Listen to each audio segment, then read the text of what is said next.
Joining us right now, European Parliament member, Brexit Party leader Nigel Farage. It is good to see you, sir. Thanks very much for joining us this morning. Thank you. Can you give us a status check in terms of Brexit right now? Well, it's a complete mess. We're 3 years on from the vote.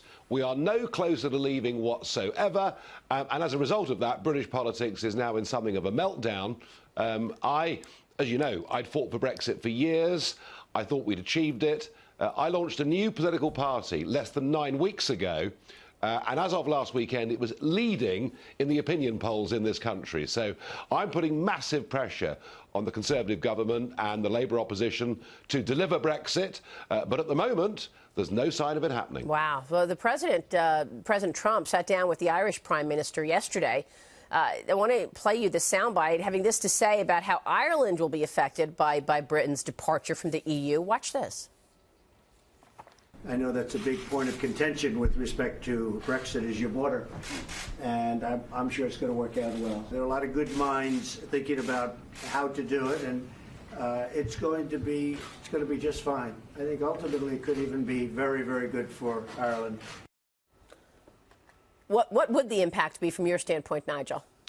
Well, the Irish border, the land border between the United Kingdom and the Republic of Ireland, has been used again and again as a reason why Brexit can't happen, because if there are differences between the two countries, because we're not an EU member and they are, we'd need to build a hard border. And, of course, what that brings back is memories of that dreadful 30-year period with thousands of people killed with terrorism.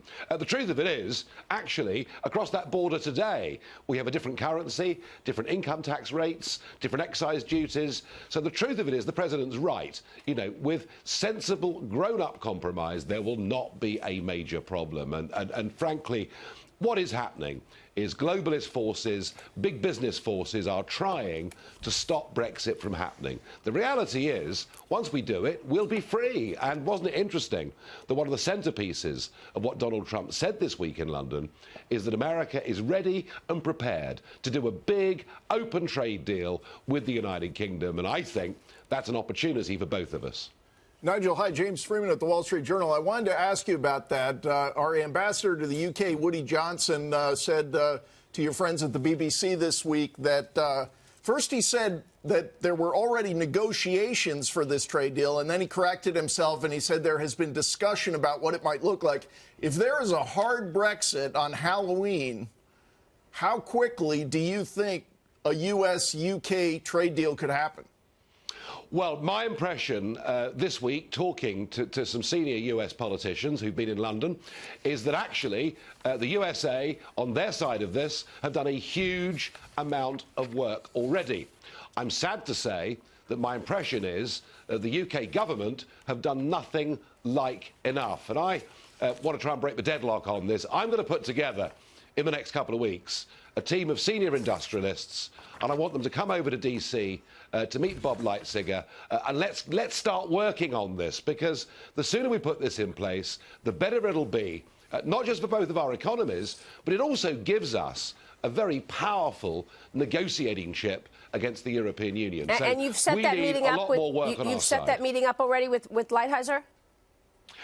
That's what I intend to do over the course of the next few weeks. I think we need to move this on. Let's stop talking about it as a theory. Let's turn it into practice. Nigel, it's Robert Wolf. Nice to see you. A couple questions. One, where do you sit with respect to the Prime Minister vote coming up?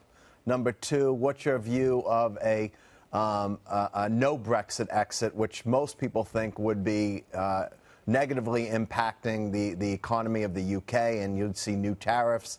And then number three, I know you're excited about a US-UK trade deal, but that means there wouldn't be a UK-EU trade deal because you would likely have to be part of the WTO. So I think that would really push this trade deal with the U.S. kind of on the back burner. So I know idealistically you're saying some great things, but actually the idea of transacting those seem, you know. Yeah, I mean, look, when we talk about a potential trade deal between the UK and the US, yeah, sure, we have to respect each other's specifications. We remove tariff, we remove some barriers.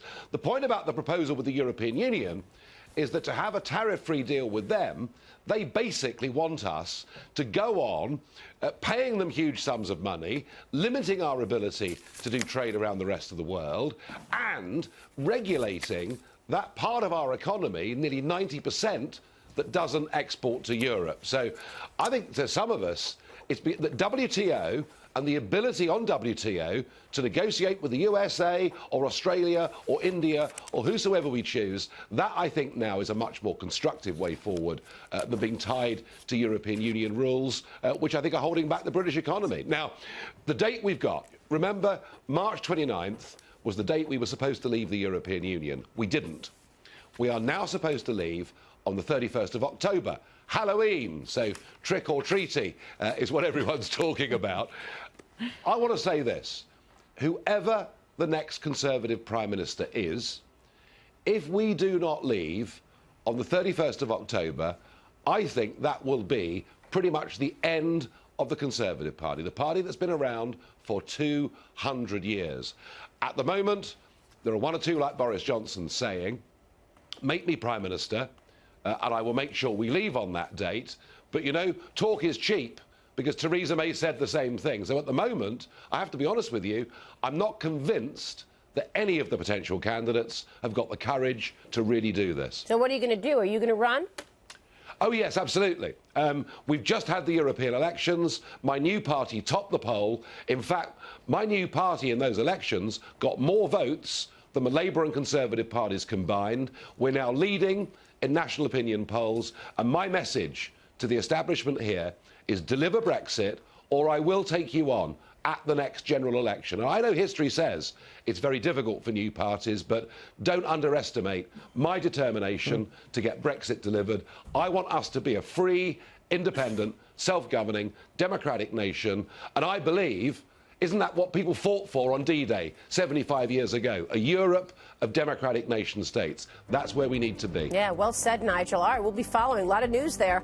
Nigel Farage, good to see you. Thanks very much for joining us this morning.